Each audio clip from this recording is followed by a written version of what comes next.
Code స్కూల్కి వెళ్తున్నాడు. Class already start అయినట్టుంది. మాస్టర్ ఏదో చేయించకపోలే చెప్పలే బస్ స్టాండ్ సెకండ్ టైం వెళ్ళి ఏడిపించాడు.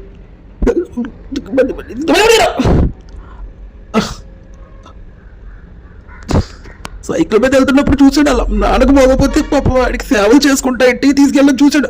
ఈ రోజు ఎలా కొడతాడో ఏటో. నాకైతే చాలా ఏడిపోతుంది. టైం చూసాడు దొంగ కూడా. స్కూల్కి వెళ్ళి పరిగెట్టుకుంటూ వెళ్తాడు అమ్మ పిల్లడు. స్కూల్లోకి ఎంటర్ అయ్యాడు. ఈ పాపిస్టుడు ఏం చేస్తాడు ఏటో. లేట్ అయ్యాడు. చూస్తున్నాడు. అరే క్యూట్ లుక్స్. మాస్టర్ చెయ్యి చాపేశాడు. కానీ ఈసారి కొట్టలేదు.